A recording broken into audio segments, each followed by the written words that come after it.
안녕하세요. 이 시간에는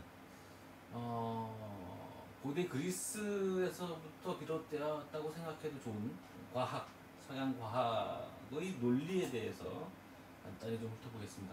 이건 정말 간단하게 훑어보는 거고, 그에 비해서 과학의 논리는 굉장히 첨예하고 복잡한 논리 구조를 가지고 있습니다만, 굉장히 간단하게 훑어보는 거라서 이 정확하다기보다는 대략 이렇다 정도로 이해하시면 좋겠습니다. 우리가 자세한 얘기를 할 수 있는 그런 시간은 아니기 때문에 큰 흐름을 이해해서 이런저런 책들을 보거나 문제를 볼 때 도움받을 수 있는 시각 정도를 제공하기 위해서 하는 것이기 때문에 너무 정확하다, 딱 사실 그대로다 이렇게 이해하실 필요는 없고요. 자, 고대 그리스부터 잠깐 얘기를 해보죠. 고대 그리스의 과학은 연역 논리고 이론 중심입니다. 또 이거 어떻게 하겠네. 검증이 부재하고 또 검증에 대해 소홀하다 이런 특징을 갖고 있습니다. 우리 이런 얘기 많이 합니다. 이를테면 서양에는 그렇게 과학이 발달했는데 왜 중국이나 동양에는 과학이 발달하지 못했을까? 거나 또는 서양 내부를 보더라도 과학이라는 게 우리가 얘기하는 게 과학기술, 과학혁명, 또는 산업혁명 이런 것들, 그게 15, 16세기 이제 폭발하듯이 발전하잖아요. 근데 그 얘기는 적어도 고대 그리스부터 따져도 한 2000년 가까이 2000년 이상 과학의 발전이라는 굉장히 정체되어 있었다. 플라톤과 아리스토텔레스 등의 철학자들이 상당히 고도의 철학과 어떤 자연학 철학을 정립했습니다만, 그것을 뒷받침해주는 과학기술이라고 할 만한 것들, 이런 것들은 부재했거든요. 그러면 도대체 뭐가 부족해서 2000년 이상의 시간 동안 정체되어 있다가 또 어떻게 해서 과학이라는 것이 14, 15세기에 폭발하듯이 이렇게 발전할 수가 있었을까? 이런 질문을 또 던지기도 합니다. 그걸 우리가 이제 다뤄볼 수 있는 상황은 아닙니다만, 아주 간단하게 말하자면 이런 겁니다. 이론 중심이었고, 검증할 필요를 못 느꼈거나, 검증할 만한 수단이 없었다. 간단히 말하면 이제 그런 겁니다. 그러니까 이를테면, 연금술이 발달하는데 가장 중요한 건 유리의 사용이다. 그러니까 실험 도구로 유리를 사용하면서 그 관찰을 할 수 있기 때문에, 그러면서 이제 관찰 능력이 발달했다 이런 거고, 천문학이 발달하는 것도 현미경이 아니고 망원경 이런 게 생기면서 별들을 자세히 관측할 수 있게 됐다 이런 것들이거든요. 그런 이제 도구들의 발명들이 있어야 이런 식의 이제 실험과 검증이 가능해진다라는 것이고, 그 도구들의 발명과 산업혁명 이런 것들도 역시 그것들이 그만큼 필요한 어떤 그러니까 필요는 발명이 없는다 이렇게 얘기하잖아요. 그래서 그런 이제 필요가 대량 공급의 필요 등등이 있어야 그런 것들이 또 나타나고, 그러면서 그것이 또 과학의 발전을 부추기고 이런 이제 피드백 과정이 있었다라는 얘기를 간단하게 드릴 수 있고요.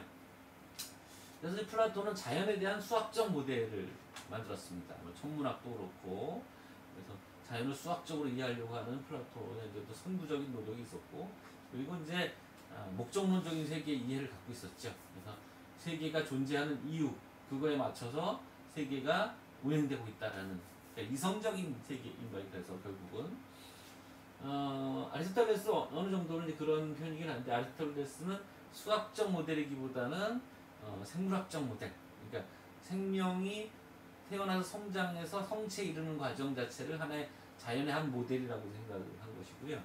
그래서 이제 사원인설이라는 거, 어떤 자연 현상이 벌어지는 데는 네 가지 원인이 있다라는 거죠. 근데 그래서 진료인, 형상인, 목적인, 운동인 이 네 가지가 있다 이렇게 얘기를 하거든요. 그래서 이제 여기 길게 할 건 아닙니다. 그래서 이제 생물 같은 경우에는 어떤 난자와 정자라는 진료가 만나서 아버지라는 형상을 본떠서 형상을 위해서 운동을 하고, 그 어떤 추진력에 의해서 그 운동이 이루어지면서 그 아버지의 형상을 달성한다는 목적을 이룬다. 이런 식으로 이제 설명을 하는 거죠. 근데 여기에는 이제 기계론과 목적론 이제 결합된 형태로 들어간 것이, 운동인이 있었잖아요. 그러니까 난자와 정자가 결합한다고 했을 때 난자와 정자가 결합되는 그 과정에 대한 설명은 기계론적인 겁니다. 그러니까 원인과 결과에 의해서 이루어지고 그 원인과 결과에서는 기계론의 운동의 방향은 아버지의 형상의 완성이라는 목적인 것이고 그래서 기계론과 목적론이 결합된 형태로 이루어진 것이죠. 그리고 이 아리스토텔레스 철학이 우리가 이제 움베르토 에코의 뭐 그 뭐죠? 장미 이름으로 장미 선생인가요? 헷갈리네. 그 소설 있죠. 거기에 나오듯이 이제 중세 천년을 지배한 과학이 된 거죠. 아리스토텔레스죠. 그걸 그랬고 그 프란시스 베이컨이라는 영국 철학자가 이제 거기서부터 벗어나야 된다. 근대 과학의 여명기에서 그래서 이제 베이컨이 귀남론을 들고 나옵니다.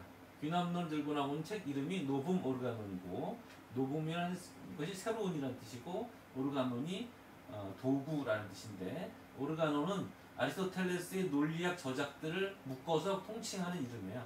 그러니까 학문을 하기 위한 도구 학문 그게 이제 논리학이니까 오르가논이라는 이름을 붙인 건데 거기다가 신논리학이라는 말이 된 거죠. 그러니까 신논리학 그거는 아리스토텔레스의 연역추리 수학적 방식 대전제 소전제의 결론 3단 논법이 아니라 귀납도 역시 3단 논법이긴 합니다만 개별적인 사례에서 그 사례들을 모아서 일반적인 법칙을 정립하는 귀납 논리야말로 과학의 발견의 논리다라고 얘기를 한 거죠. 아리스토텔레스의 연역 논리라는 건 이미 알려진 사실로부터 그 사실들의 관계를 읽어내는 그런 결론을 추론하는 거기 때문에 새로운 사실이 이것에 의해 드러나지 않는다라는 얘기를 한 것이 이제 프란시스 베이컨의 귀납론인 것이죠. 그래서 이제 그 근대 과학의 어떤 발견 논리는 귀납 논리로 처음에 이제 정립이 됩니다.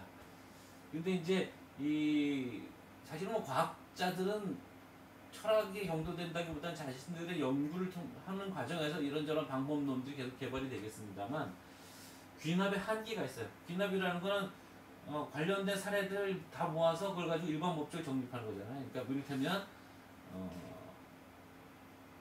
뭐랄까요? 우리말로 하면 안 되니까 스완, 백조라고 하는 스완을 유럽 사람들이 보니까 자기 주변에 보이는 그 스완들은 다 흰색이거든요. 그래서 all swan is white라고 했단 말이에요.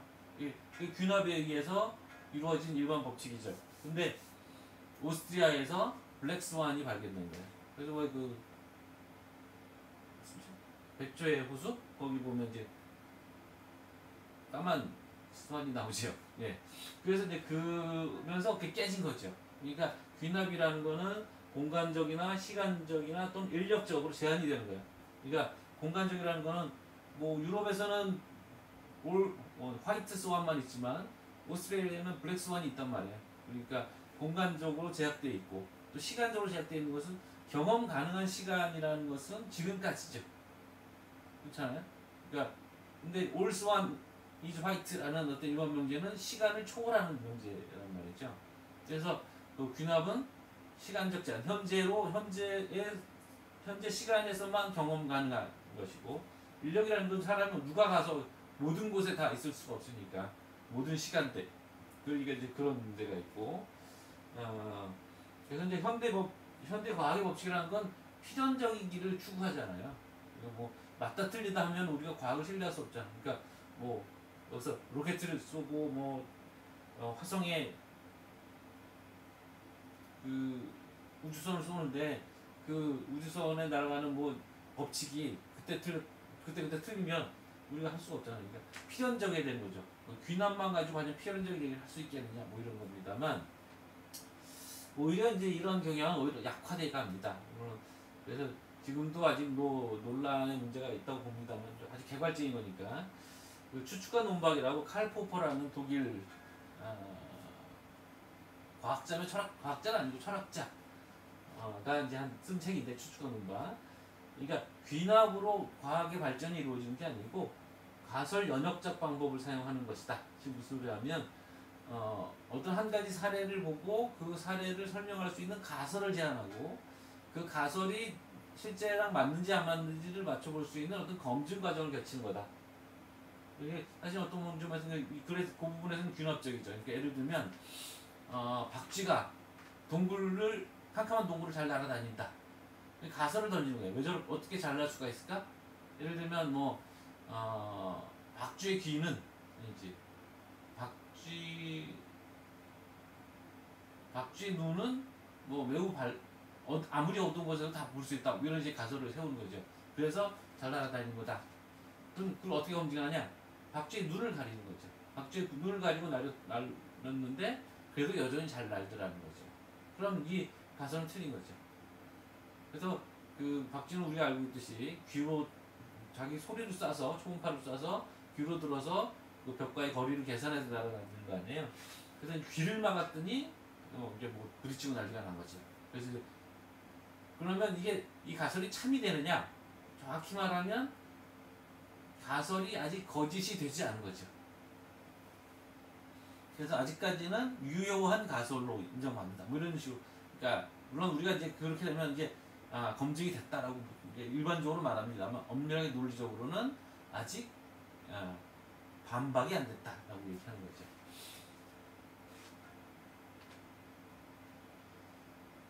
자, 그 다음에 이제 또 같은 논리는 아닙니다만 우리가 과학이라고 하면 계속 발전한다라는 생각을 갖고 있잖아요. 인문학이나 이런 것들은 발전한다기보다는 뭐랄까 할까 변형된다 뭐 이런 생각을 할 수 있는데 그래서 이제 그런 점을 논리적으로 이제 비판한 사람이 토마스 쿤이라는 과학철학자입니다. 패러다임이라는 얘기를 하는데 과학의 발전이 우리가 뭐 축적적으로 계속 발전하는 게 아니고 사실은 과학의 발전 역사를 보면 혁명적으로 바뀐다는 거예요. 그래서 뭐 제1차 과학혁명이라고 우리가 얘기하는 거는 통상 얘기하는 건 갈릴레오 그 시대에 근대 과학의 어떤 혁명이 일어났다라고 해서 그 이전에 어떤 아리스토텔레스 시기의 어떤 과학으로부터 벗어나서 근대 과학의 혁명이 일어났다라고 얘기하거든요. 근데 이제 재밌는 사례 같은 건 이런 거죠. 이제 지동설 같은 게 보통 천동설에서 지동설로 바뀌면서 이른바 코페르니쿠스적 변환 완전히 뒤집어지는 태양이 돌다가 지구가 도는 완전히 뒤바뀌는 그런 이제 일이 벌어지는데 정확히 말하면 태양 가설이 틀린 것을 증명한 게 아니고 그러니까 천동설이 틀린 걸 증명한 게 아니고 지동설이 효과적인 것을 보여준 겁니다. 그러니까 천동설이 굉장히 오래전에 나왔거든요. 그래서 프톨레마이오스라는 천문학자가 주창한 이래로 굉장히 오랫동안 지속되어 왔고 물론 관측해보면 이게 잘못된 가설에 토대를 두고 있기 때문에 관측해보면 계속 오차값이 난단 말이에요. 그래서 오차값을 수정하기 위해서 자꾸 이제 보조 가설들을 만들어서 오차값을 맞춰주는 방식으로 천동설이 유지되어 온 거죠. 에드호크라고 하는데 근데 이제 그게 맞긴 맞는데 너무 계산하기 복잡하니까 이럴 바에야 차라리 가설을 뒤집어 보자. 지구를 돌리자. 라고 한 거죠. 근데 처음에 이제 지구를 돌리는 게 코페르니쿠스였단 말이에요. 코페르니쿠스의 예측이 딱 맞지도 않았어요, 사실은. 왜냐하면 코페르니쿠스는 또 잘못된 가설을 갖고 있었어요. 그러니까 공전 운동이 완벽한 원 형태로 이루어진다고 생각하는데 실제로는 타원 형태로 이루어지잖아요. 그래서 잘 안 맞았지만 더 효율적이었던 거죠. 이런 식인 겁니다. 과학이 사실에 기반을 두고 발전한다기보다는 기존의 어떤 패러다임이 붕괴된 어떤 사건이 벌어지면서 새로운 패러다임이 들어왔을 때 과학이 바뀌는 거기 때문에 과학은 이런 말이 가능하다면 그다지 과학적으로 발전하지 않는다 뭐 이런 얘기죠. 선형적이지 않고 혁명적이고 그래서 이제 이거 보통 2차 과학혁명 얘기할 때 그 양자역학의 등장을 얘기하거든요. 뉴턴 역학이 무너지고 양자역학이 들어선다 이렇게 얘기하거든요. 그래서 이제 그렇게 얘기할 때 어느 양자역학자가 그랬습니다. 과학의 발전은 기존의 뉴턴 역학을 신봉하던 과학자들이 다 죽고 난 다음에 이루어진 거다. 이런 식으로 혁명에 의해서 기존의 어떤 기득권층이 무너지고 또 숙청당하고 새 정권이 들어서 그런 것 같은 것처럼 혁명적이고 나선적이다. 이게 직선적으로 올라가는 게 아니라 회전, 소용돌이처럼 일로 갔다 절로 갔다 하면서 조금씩 상승하는 그런 방식으로 과학이 발전한다. 이런 얘기도 있습니다. 그래서 과학의 논리에 대해서 우리가 좀 단순하게 생각하지 않고 한 번 더 들여다보면 이런 얘기들이 가능하다라는 이야기를 드린 겁니다. 예, 수고하셨습니다.